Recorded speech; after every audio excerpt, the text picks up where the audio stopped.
मैं रवि कुमार आप सभी व्यूअर्स का आपके चैनल फिजिक्स इजी पे स्वागत करता हूँ। तो हम लोग नया चैप्टर शुरू कर चुके हैं सिंपल सर्किट यानी कि सरल परिपथ।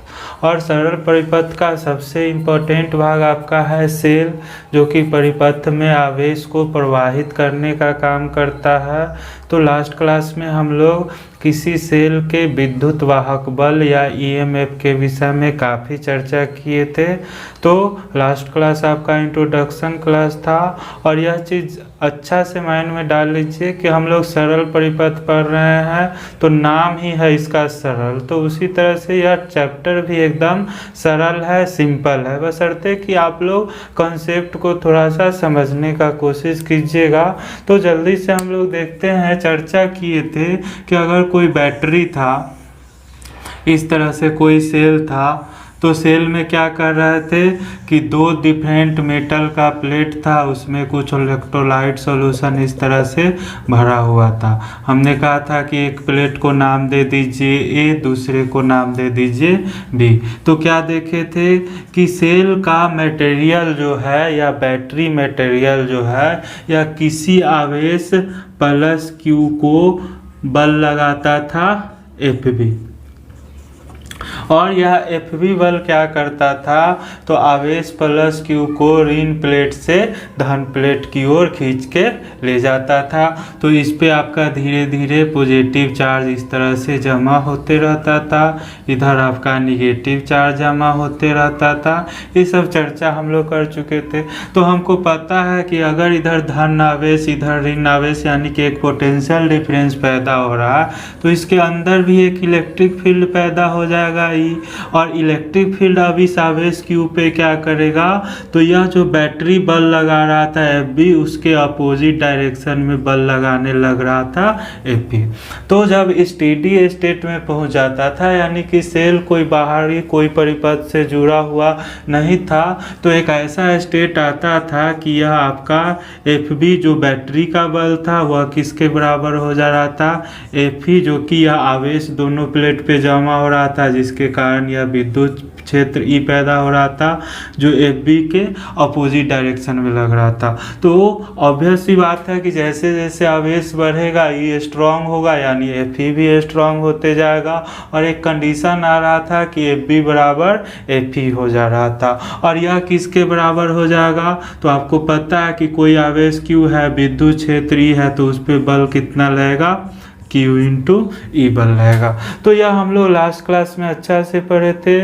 और विद्युत वाहक बल का परिभाषा भी कहे थे कि एकांक आवेश को निगेटिव प्लेट से पॉजिटिव प्लेट तक लाने में बैटरी द्वारा किया गया कार्य। तो अगर Q आवेश को B से A तक लाने में W कार्य हो रहा हो, तो एकांक आवेश को लाने में W बटा Q कार्य होगा। और इसी को हम कह दिए थे सेल का EMF, जो किसके बराबर था, W बटा Q के बराबर था।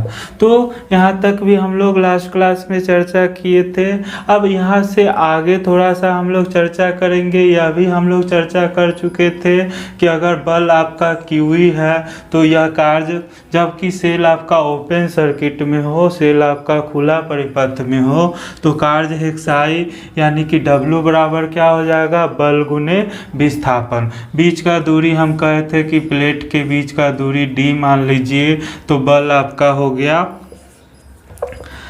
W बराबर क्या लिख सकते हैं, तो बल आपका बैटरी द्वारा लगने वाला Fb है और विस्थापन D है। Fb के जगह पे हम कहे थे कि स्टेडी स्टेट में QE इंटू विस्थापन आपका D हो गया। तो अगेन एक्साई बराबर W बटा Q अगर करते हैं, W के जगह पे क्या हो गया, QE इंटू D बटा Q से Q कट गया। एक्साई बराबर हमको मिल रहा था E इंटू D।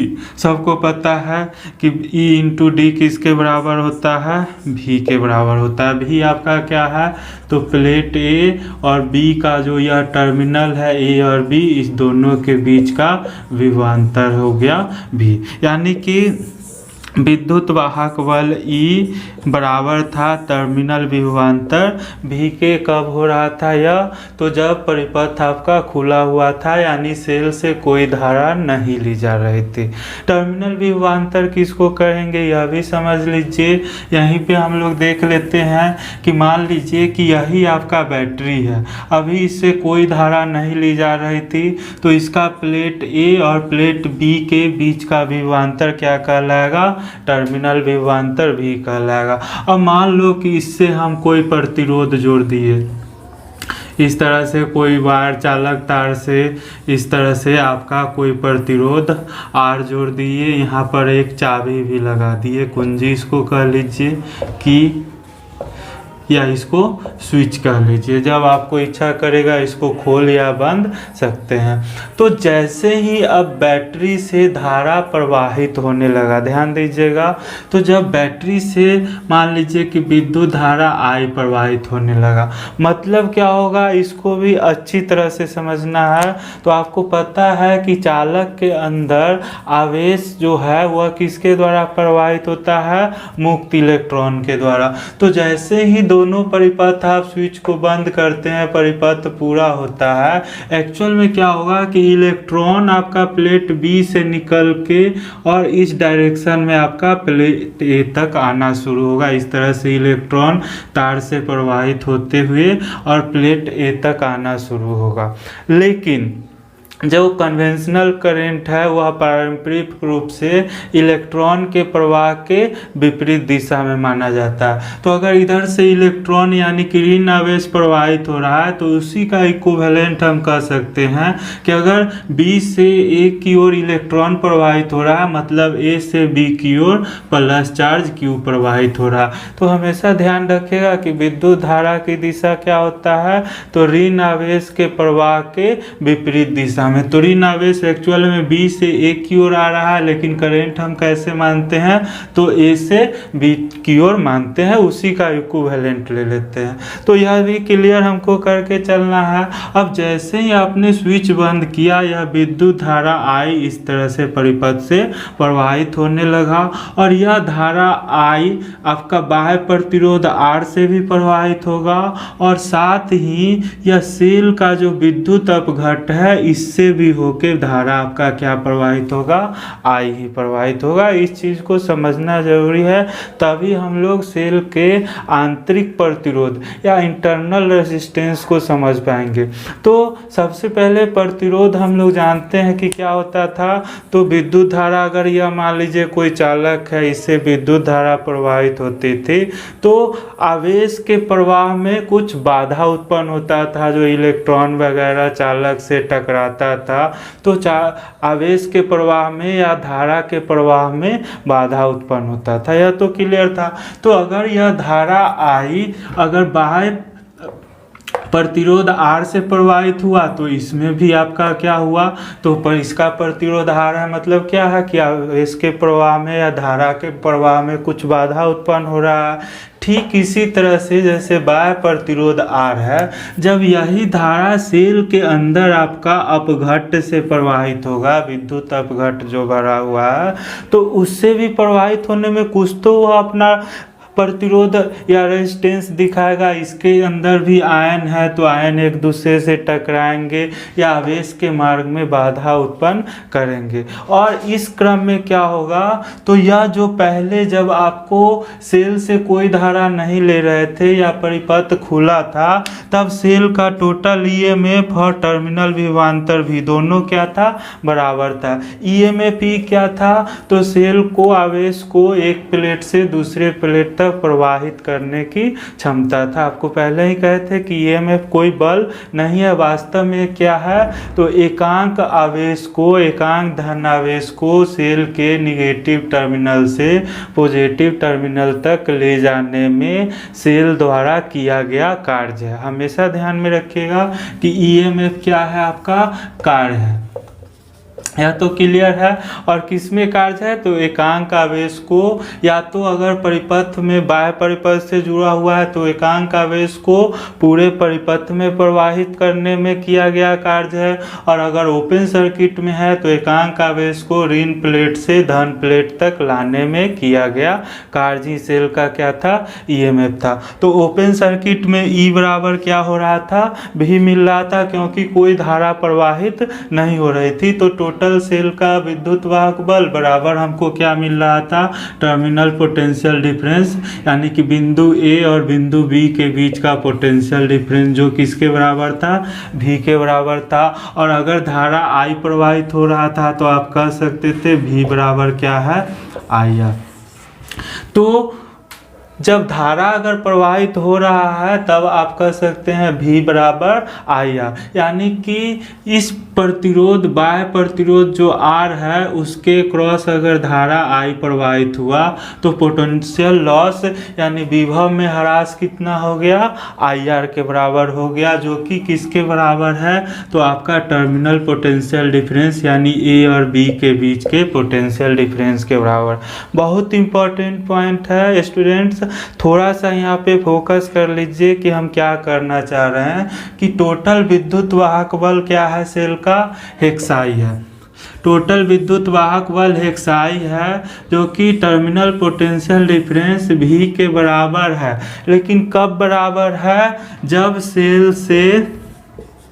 सेल से कोई धारा नहीं ली जा रही है। ध्यान दो, जब सेल से कोई धारा हम नहीं ले रहे हैं यानी कि स्विच खुला हुआ है, तब सेल का टोटल पावर या टोटल ईएमएफ एक्सआई उसके टर्मिनल पोटेंशियल डिफरेंस भी के बराबर है। यह हम कई बार निकाल के भी साबित कर लिए। अब क्या होगा अगर इसको कोई बाह्य परिपथ से जोड़ दिए, जैसे बाह्य प्रतिरोध कैपिटल आर से जोड़ दिए हैं, अब इससे सेल से धारा प्रवाहित हो रहा है, तो यहीं पे आपको केवल एक चीज सोचना है कि अगर धारा प्रतिरोध R से प्रवाहित हुआ तो इस दोनों के सिरों के बीच, प्रतिरोध के दोनों सिरों के बीच विभव का ह्रास, जिसको कि अगर V कह रहे हैं, तो V बराबर कितना हो गया, तो अगर करंट I है, प्रतिरोध R है, आपको सबको पता है V बराबर क्या होता है, IR होता है। इसमें तो कोई समस्या नहीं है कि अगर बैटरी बाह्य परिपथ में I धारा भेज रहा था, बाह्य परिपथ का प्रतिरोध R था, तो प्रतिरोध के छोरों के बीच विभव ह्रास या विभवांतर V बराबर क्या हुआ, IR हुआ। यह तो हम लोग अच्छा से जानते हैं। लेकिन चूंकि करंट केवल इस प्रतिरोध से होकर ही नहीं गुजर रहा है, वह धारा जो है वह परिपथ पूर्ण कब होगा कि परिपथ के अंदर, यानी कि इस तरह से आपका बाह्य प्रतिरोध से गुजरते हुए प्लेट बी से फिर धारा कहाँ तक आ रहा है, तो इस इलेक्ट्रोलाइट के अंदर भी आपका विद्युत धारा आई प्रवाहित हो रहा है। यही चीज़ जानना जरूरी है अगर आंतरिक प्रतिरोध को समझना चाहते हैं। तो अब अगर इस इलेक्ट्रोलाइट के अंदर या विद्युत अपघट्ट के अंदर भी विद्युत धारा आई प्रवाहित हो रहा है, तो इसके अंदर भी कुछ धारा के मार्ग में बाधा उत्पन्न होगा। इलेक्ट्रोलाइट है तो उसका भी आयन जो है वह आवेश के प्रवाह में कुछ बाधा उत्पन्न करेगा। तो आपको मान लेना है कि यह जो इलेक्ट्रोलाइट है इसका प्रतिरोध स्मॉल r है, यानी कि यह जो विद्युत अपघट्ट है इसका प्रतिरोध कितना है, स्मॉल r है। कुछ तो प्रतिरोध इसका भी होगा। तो दो तरह से पोटेंशियल ड्रॉप हुआ। पहला केस में जब आपका बैटरी बाह्य परिपथ से जुड़ा हुआ नहीं था, यह स्विच खुला हुआ था, तब तो सिंपली आपका हेक्साई बराबर क्या हो गया, भी हो गया। हेक्साई क्या था, तो एकांक आवेश को परिपथ में भेजने में किया गया कार्य था। लेकिन जैसे ही आपका परिपथ पूर्ण हो गया, बाहर कोई आप बाह्य प्रतिरोध R कनेक्ट कर दिए, अब इससे धारा I प्रवाहित हो रही है, तो अब दो जगह पोटेंशियल लॉस होगा। एक बाह्य परिपथ में जो कि अगर प्रतिरोध R है तो पोटेंशियल ड्रॉप IR हुआ, और वह किसके बराबर है, तो टर्मिनल पोटेंशियल डिफरेंस यानी दोनों बिंदु के बीच का विभवांतर V के बराबर है। और साथ ही यही धारा I सेल के अंदर इलेक्ट्रोलाइट से होकर भी गुजरेगा, और इलेक्ट्रोलाइट का भी कुछ प्रतिरोध होगा जिसको कि हम मान लिए स्मॉल r। तो आपको पता है कि इलेक्ट्रोलाइट के अंदर मान लीजिए विभव ह्रास V डैश मानते हैं यहाँ से यहाँ तक जाने में, तो V डैश बराबर क्या होगा, तो धारा I है और आंतरिक प्रतिरोध क्या मान लिए हैं, IR मान लिए हैं। तो टोटल पोटेंशियल जो सेल का टोटल विद्युत वाहक बल था वह हेक्साई था, और यह हेक्साई कहाँ कहाँ खर्चा हो रहा है, यानी टोटल इसका क्षमता कितना था, हेक्साई था, और यह हेक्साई आपका बाह्य परिपथ में खर्चा हुआ कितना, तो IR, और प्लस या इलेक्ट्रोलाइट के अंदर चलने में इलेक्ट्रोलाइट से होकर गुजरने में कितना खर्चा हो गया, तो I इंटू R। ध्यान से देख लीजिए, और यह जो IR है इसके जगह पे हम लोग क्या लिख सकते हैं, तो हेक्साई बराबर या IR किसके बराबर हो जाएगा, तो टर्मिनल पोटेंशियल डिफरेंस V के बराबर हो जाएगा, और प्लस यह IR क्या है, तो सेल के अंदर धारा प्रवाहित हुआ I जिसके कारण विभव ह्रास हुआ IR। और यहाँ से आप कह सकते हैं कि टर्मिनल पोटेंशियल डिफरेंस V बराबर हेक्साई माइनस IR। तो बहुत सिंपल चीज़ है, हम समझाने का कोशिश किए हैं ताकि यह कंसेप्ट आपको अच्छा से अंदर तक बैठ जाना चाहिए। फिर आगे बहुत सिंपल है, इसी का एप्लीकेशन लेते रहेंगे। तो अच्छा से माइंड में डाल लीजिए कि अगर कोई बैटरी है या कोई सेल है, अगर परिपथ से जुड़ा नहीं है तो इसका टर्मिनल पोटेंशियल डिफरेंस यानी टर्मिनल A है और B है, दोनों के बीच विभवांतर V है, तो यह V किसके बराबर होगा, तो सेल के विद्युत वाहक बल हेक्साई के बराबर होगा, जो कि हेक्साई क्या है, तो परिपथ में एकांक आवेश को प्रवाहित करने में सेल द्वारा किया गया कार्य, यानी कि यह टोटल आपका सेल का क्षमता हेक्साई है, जो आवेश को प्रवाहित करने का या आवेश को प्रवाहित करने में किया गया कार्य करने का क्षमता हेक्साई है। लेकिन जैसे ही आप सेल को कोई बाह्य परिपथ से या बाह्य प्रतिरोध R से आप कनेक्ट करते हैं तो अब इसमें क्या होता है, तो सेल से विद्युत धारा प्रवाहित होगा। जैसे ही सेल से विद्युत धारा प्रवाहित होना शुरू होगा तो इसका हेक्साई का कुछ भाग किसमें खर्चा हुआ आपका, तो यह बाह्य प्रतिरोध R को पार करने में। तो अगर बाह्य प्रतिरोध R के सिरों के बीच विभव ह्रास V है तो V बराबर आपको पता है धारा I है, प्रतिरोध R है, तो V बराबर क्या हो गया IR। और यही V किसके बराबर है, तो टर्मिनल पोटेंशियल डिफरेंस यानी A और B टर्मिनल सेल का क्या है, या धन टर्मिनल है या ऋण टर्मिनल है, इन दोनों के बीच का विभवांतर भी क्या हो गया, V हो गया। यह तो एकदम क्लियर है। और चूंकि जब भी धारा प्रवाहित होता है तो कैसे होता है, बंद लूप में होता है, यानी कि इस तरह से धारा प्रवाहित होते हुए और सेल के इलेक्ट्रोलाइट के अंदर भी यही धारा I आपका प्रवाहित होगा। तो इस इलेक्ट्रोलाइट का या सेल का जो अपघट्ट है उसका भी अपना कुछ प्रतिरोध होगा। तो हम मान लेते हैं कि सेल के अपघट्ट का प्रतिरोध क्या है, स्मॉल r मान लेते हैं। तो यहाँ से यहाँ तक धारा प्रवाहित होने में सेल के अंदर भी कुछ एनर्जी का लॉस होगा, और वह किसके बराबर होगा, तो IR के बराबर होगा, या पोटेंशियल का ह्रास होगा। मान लेते हैं कि सेल के आंतरिक प्रतिरोध स्मॉल r के कारण पोटेंशियल ह्रास आपका क्या है, IR है। तो टोटल पोटेंशियल ड्रॉप, अगर कोई आवेश आप एक बिंदु से चलना शुरू किया और वापस परिपथ में उसी बिंदु तक पहुंच रहे हैं, तो टोटल पोटेंशियल ड्रॉप या टोटल विभव का ह्रास वह क्या होगा, तो टोटल पोटेंशियल ड्रॉप आपके पास पहले से कितना था, तो टोटल पोटेंशियल सेल का किसके बराबर था, xi के बराबर था। और यह किसके बराबर होगा, तो बाह्य परिपथ का पोटेंशियल ड्रॉप कितना हो गया, तो v बराबर IR हो गया। और आंतरिक परिपथ में कितना हो जाएगा, या सेल के अंदर इलेक्ट्रोलाइट में क्या हो गया, तो I इंटू R हो गया। या IR के जगह पे हम आसानी से v लिख सकते हैं। तो आपको क्या मिल गया, xi बराबर v प्लस IR, या v बराबर क्या हो गया, xi माइनस IR। और यही v क्या कहलाता है,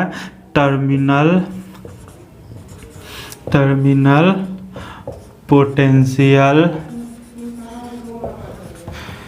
तो यह भी जो है यह वास्तव में क्या है, तो सेल के टर्मिनल का पोटेंशियल डिफरेंस है, यानी ए और बी के बीच का विभवांतर है। और यह जब भी आप सेल से धारा प्रवाहित कीजिएगा, सेल से धारा लीजिएगा, तो सेल का टोटल ईएमएफ xi से कुछ कम होगा। क्यों कम होगा, क्योंकि कुछ पोटेंशियल का ह्रास या ऊर्जा का ह्रास सेल के इलेक्ट्रोलाइट के अंदर धारा प्रवाहित करने में हो जाता है। तो ये सब डिस्कशन का निचोड़ आप लोग को ध्यान में रखना है कि सेल जब आपका ओपन सर्किट में रहेगा तब xi बराबर क्या होगा, v होगा। हमेशा ध्यान रखना कि यह xi और भी दो अलग अलग चीज़ है। xi क्या है, तो सेल के बैटरी मटेरियल द्वारा किया गया कार्य है। किसको, तो एकांक आवेश को यहाँ से यहाँ तक लाने में, या क्लोज सर्किट है तो पूरे परिपथ में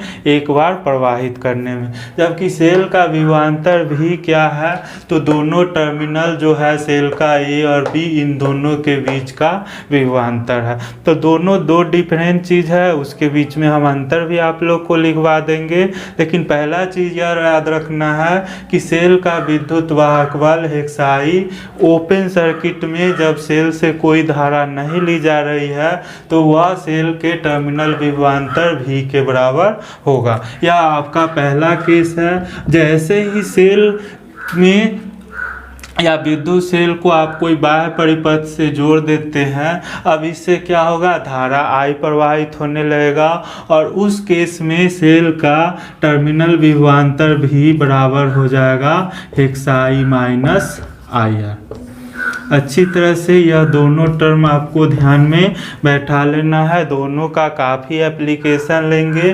तो सेल का टर्मिनल विभवांतर v बराबर xi माइनस IR क्यों हो जाता है, तो पहला के जब धारा इससे ले ही नहीं रहे थे तो कोई आपका एनर्जी व्यय नहीं हो रहा था, इस कारण से xi बराबर v था। लेकिन जैसे ही सेल से आप धारा लेना शुरू किए तो सेल के अंदर भी सेल के आंतरिक प्रतिरोध के कारण ये इसका जैसे चालक का प्रतिरोध है वैसे ही विद्युत अपघट्ट का भी कुछ प्रतिरोध होगा और उसके क्रॉस भी कुछ पोटेंशियल ड्रॉप होगा जो किसके बराबर होगा, IR के बराबर होगा। इस कारण आपको बाहर जो A और B के बीच जो विभवांतर भी मिलेगा वह अब xi से कुछ कम जाएगा। और कितना कम जाएगा, तो जितना ड्रॉप हुआ इसको I धारा को सेल के अपघट्ट के अंदर प्रवाहित करने में ऑब्वियस सी बात है, अगर प्रतिरोध हार लिए हैं तो कितना हो गया, IR पोटेंशियल ड्रॉप हो गया। तो टर्मिनल विभवांतर भी बराबर क्या हो गया, xi माइनस IR। अब इसमें भी आप देखिएगा कि v बराबर xi माइनस IR है। अगर स्विच बंद कर दिए या स्विच खोल दिए, धारा प्रवाहित होना बंद हो गया। जैसे ही धारा प्रवाहित होना बंद होगा I बराबर क्या हो जाएगा, 0। अगेन आपका क्या हो जाएगा, v बराबर xi माइनस I के जगह पे 0 इंटू R। v बराबर क्या हो गया, xi हो गया। देख लीजिए, तो जैसे ही आपका सेल से धारा प्रवाहित होना बंद होगा v बराबर क्या हो जाएगा, xi। v क्या है, अच्छा से याद कर लो, v क्या है, तो सेल के दोनों टर्मिनल के बीच का पोटेंशियल डिफरेंस है। जबकि xi क्या है, तो सेल का विद्युत वाहक बल है, आवेश प्रवाहित करने की क्षमता है। एकदम क्लियर है। डिफिनीशन हम सबको अलग से लिखा देंगे, सारा चीज कर देंगे आप लोग को, लेकिन मेन कंसेप्ट अच्छा से ध्यान में लिख लीजिए। जैसे xi क्या था, तो सेल का टोटल विद्युत वाहक बल xi था, या पोटेंशियल प्रोड्यूस करने की क्षमता उसका क्या था, xi था। और जब ओपन परिपथ में था, कोई धारा नहीं ले रहे थे, तो हेक्साई आपका टर्मिनल पोटेंशियल डिफरेंस V के बराबर था। जैसे ही सेल से धारा लेना चालू कीजिएगा तो सेल के अंदर भी कुछ पोटेंशियल ड्रॉप होगा, जो किसके बराबर होगा, IR के बराबर होगा, जहां R क्या है, सेल का आंतरिक प्रतिरोध है। और आपको क्या मिल जाएगा, तो पोटेंशियल डिफरेंस या टर्मिनल पोटेंशियल डिफरेंस V बराबर हेक्साई माइनस IR। बहुत इंपॉर्टेंट है, इसको ध्यान में हमेशा रखिएगा। इस पे आपको हमेशा एग्जाम में, परीक्षा में क्वेश्चन पूछेगा, ऑब्जेक्टिव में, सब्जेक्टिव में, हर तरह से। तो पहला क्लास आपका इंट्रोडक्शन का था। आज हम सेल का टर्मिनल पोटेंशियल डिफरेंस और सेल का आंतरिक प्रतिरोध या इंटरनल रेसिस्टेंस, इस पे भी चर्चा कर लिए हैं। और यह चर्चा जरूरी था, हम जानबूझ के आपको लिखाने का काम बिल्कुल नहीं किए हैं। आपको भी इसमें से अभी कुछ भी लिखना नहीं है, केवल समझ लीजिए, उसके बाद से सारा डिफिनीशन हम आपको इकट्ठा कर देते हैं। तो यहाँ तक क्लियर हो जाना चाहिए कि जब सेल से धारा प्रवाहित होगा, सेल का potential difference, terminal potential difference V बराबर क्या होगा, हेक्साई माइनस IR। और इसी सूत्र से क्लियर है कि अगर धारा प्रवाहित नहीं होगा, I के जगह पे 0 होगा, तो V बराबर क्या हो जाएगा, हेक्साई। एकदम क्लियर है। तो यहाँ तक आप लोग अच्छा से देख लीजिए, आगे हम सारा डेफिनीशन आपका अरेंज कर देते हैं।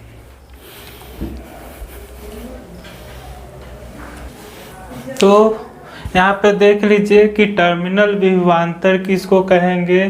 तो अगर कोई यहाँ पे देख लो, थोड़ा सा फिगर भी समझना है कि अगर कोई सरल परिपथ है और कोई सेल है, तो सेल का विद्युत वाहक बल क्या हो गया, यहाँ पे हेक्साई हो गया। और यह स्मॉल r क्या है, सेल का आंतरिक प्रतिरोध है, या कैपिटल R क्या है, तो बाह्य परिपथ से अगर सेल को जोड़े हैं तो बाह्य परिपथ का प्रतिरोध आपका कैपिटल R है। अगर सेल से विद्युत धारा I आपका प्रवाहित हो रहा है बिंदु A और B, जो कि किससे जुड़ा हुआ है, तो बिंदु A देख लीजिए सीधा आपका पॉजिटिव प्लेट से जुड़ा हुआ है, और बिंदु B आपका किससे जुड़ रहा है, निगेटिव प्लेट से जुड़ा हुआ है। तो बिंदु E और बीच का विभवांतर क्या कहलाएगा, टर्मिनल विभवांतर V कहलाएगा।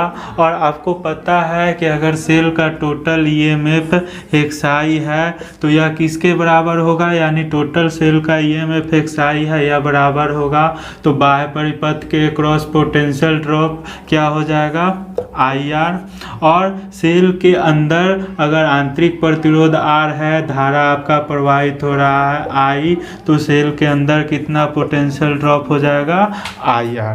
जहाँ की R क्या है, तो R क्या है, सेल का आंतरिक प्रतिरोध। अच्छा से कंसेप्ट हम लोग को देख लेना है, क्योंकि यह कंसेप्ट हर जगह हम लोग यूज करेंगे। तो सबको पता है कि V बराबर क्या होता है, IR होता है। तो आप लिख सकते हैं हेक्साई बराबर IR के जगह पे क्या लिख दिए, टर्मिनल विभवांतर, यानी बिंदु A और B के बीच का विभवांतर V प्लस IR। और यहाँ से कह सकते हैं कि टर्मिनल विभवांतर V बराबर क्या हो गया, हेक्साई माइनस IR। इसको आप लोग नोट कर लीजिएगा। थोड़ा सा परिभाषा जल्दी से लिख लीजिएगा कि किसी विद्युत परिपथ के किन्हीं दो बिंदुओं के बीच एकांक आवेश को प्रवाहित करने में किए गए कार्य को उन बिंदुओं के बीच टर्मिनल विभवांतर कहते हैं। अब अगर कोई सरल परिपथ इस तरह से है, आपका विद्युत वाहक बल हेक्साई है, सेल का आंतरिक प्रतिरोध स्मॉल r है, और इसको किसी बाह्य प्रतिरोध R से जोड़ते रहे हैं, तो आपको पता है टोटल विद्युत वाहक बल हेक्साई किसके बराबर होगा, तो बाह्य परिपथ के cross potential drop IR plus cell का जो अंदर इलेक्ट्रोलाइट के अंदर से भी धारा प्रवाहित होगा, तो उसके क्रॉस पोटेंशियल ड्रॉप या विभव में ह्रास आपका IR। तो यह इस IR के जगह पे हम लोग क्या लिख सकते हैं, टर्मिनल विभवांतर, यानी A और B के बीच का विभवांतर भी, जो कि किसके बराबर होता है, IR के बराबर। काफ़ी हम लोग यूज टू हैं। और प्लस या सेल के आंतरिक प्रतिरोध आर के अक्रॉस विभव ह्रास कितना हो गया आई आर। तो आप कह सकते हैं यहाँ से कि सेल का टर्मिनल विभवांतर V बराबर क्या हो गया hex I minus I R. और अगर धारा I 0 है यानी कि सेल का सर्किट टूटा हुआ है, कोई धारा प्रवाहित नहीं हो रही है, तो I बराबर जैसे ही 0 लीजिएगा V बराबर क्या हो जाएगा हेक्स आई हो जाएगा। देखिए तो बहुत आसान है, जब कोई धारा प्रवाहित नहीं हो रहा है V बराबर हेक्स आई, जब सेल से धारा ले रहे हैं तो V बराबर क्या होगा hex I minus I R. यहाँ पे कुछ और चीज़ हम लोग चर्चा कर लेंगे कि कोई सेल है या कोई बैटरी है एकदम फ्रेश बना हुआ है, नया बना हुआ है, तो उसका आंतरिक प्रतिरोध R जो होता है वह बहुत कम होता है। और जैसे जैसे सेल का आप इस्तेमाल करते जाते हैं, सेल पुराना होते जाता है, तो उसका आंतरिक प्रतिरोध R का मान बढ़ते जाता है। और इसी के कारण जब भी सेल का यूज करते हैं, तो जैसे मोबाइल फ़ोन का ही यूज करते हैं, तो वह गर्म होता है। क्यों होता है? सेल के अंदर आंतरिक प्रतिरोध के कारण जब उससे धारा लेते हैं तो बैटरी क्या होता है गर्म होता है। क्यों? क्योंकि आंतरिक प्रतिरोध R से धारा प्रवाहित होगा तो कुछ एनर्जी लॉस होगा जो कि हीट के रूप में निकलता है। और जैसे जैसे बैटरी पुराना होते जाता है R का मान भी बढ़ते जाता है। और बहुत पुराना बैटरी जब हो जाता है तो देखिएगा कि उसका आंतरिक प्रतिरोध इतना ज़्यादा हो जाएगा कि उसका पोटेंशियल V बराबर या hex I minus I R यानी बाहरी वोल्टेज यानी कि जो यूज करने लायक वोल्टेज है, या आई आर वोल्टेज तो सेल के अंदर ही खर्चा हो गया, तो यूजेबल वोल्टेज कितना हुआ है hex I minus I R. तो अगर R बहुत बढ़ जाएगा, सेल का आंतरिक प्रतिरोध बहुत बढ़ जाएगा, तो आपको वोल्टेज बहुत सेल से कम मिलेगा। यही चीज़ देखते होंगे कि बैटरी जब 4 साल 5 साल पुराना हो जाता है तो 12 वोल्ट का बैटरी है, चेक कीजिएगा तो 10 वोल्ट ही देगा, 9 वोल्ट ही देगा, उस केस में वह उपयोग के लायक नहीं रह जाता।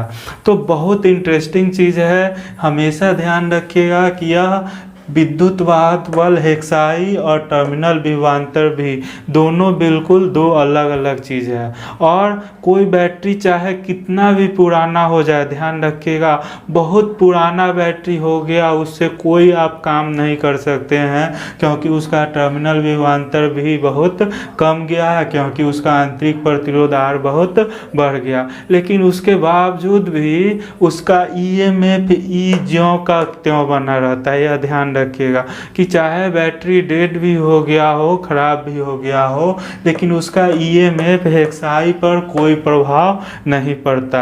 वास्तव में क्या होता है, तो उसका आंतरिक प्रतिरोध R काफ़ी बढ़ जाने के कारण उसका टर्मिनल विभवांतर भी, जो कि आपका यूजेबल विभवांतर है, वह बहुत कम जाता है, जिसके कारण आप उसका उपयोग नहीं ले सकते हैं। लेकिन उसका EMF जितना नया बैटरी का EMF हेक्स आई था, तो पुराना बैटरी का भी EMF क्या रहेगा हेक्स आई ही रहेगा। लेकिन क्या होगा, उसका आंतरिक प्रतिरोध R काफ़ी बढ़ जाएगा, जिसके कारण टर्मिनल विभवांतर भी काफ़ी घट जाएगा। तो यह ध्यान रखिएगा, हम ऐसा करेंगे नेक्स्ट क्लास में आपको टर्मिनल विभवांतर और EMF ही दोनों में अंतर भी लिखवा देंगे, वह भी आपका काफ़ी इम्पोर्टेंट रहेगा। और यहीं पे अगर आपसे एग्ज़ाम में पूछता है आइडियल सेल के बारे में,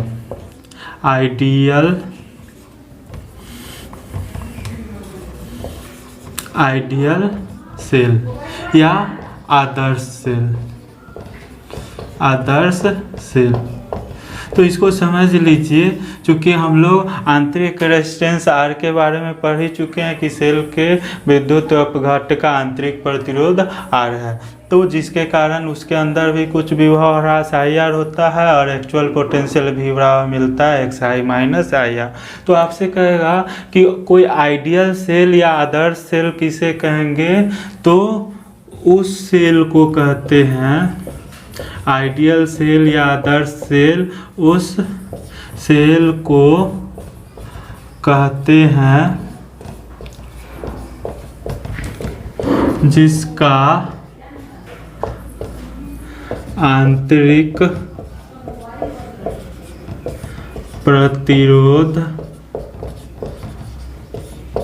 R बराबर क्या हो 0, जिसका आंतरिक प्रतिरोध शून्य, यानी वैसा सेल को हम आइडियल सेल कहेंगे या आदर्श सेल कहेंगे जिसका आंतरिक प्रतिरोध R क्या हो, शून्य हो। तो जनरली जब व्यवहार में कोई भी सेल होता है तो उसका कुछ ना कुछ आंतरिक प्रतिरोध जरूर होता है। नया बैटरी का आंतरिक प्रतिरोध कम होता है जिससे काफ़ी अच्छा वोल्टेज आपको प्राप्त होता है। बैटरी पुराना जैसे जैसे होता है आंतरिक प्रतिरोध R भी बढ़ते जाता है। जैसे जैसे R का मान बढ़ेगा टर्मिनल विभवांतर भी आपका क्या होगा, घटते जाएगा, उससे टर्मिनल विभवांतर आपको कम मिलेगा। एक सीमा से अधिक अगर R का मान बढ़ गया तो आपको टर्मिनल विभवांतर बहुत कम मिलने लगेगा, आपका अप्लायंस उससे नहीं चल पाएगा।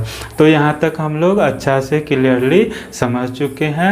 फिर अगला क्लास में आप लोग को प्रॉब्लम भी कराएंगे और कुछ और आपको डिफिनीशन वगैरह लिखवाएंगे। आज का क्लास यहाँ तक ही रहने देते हैं।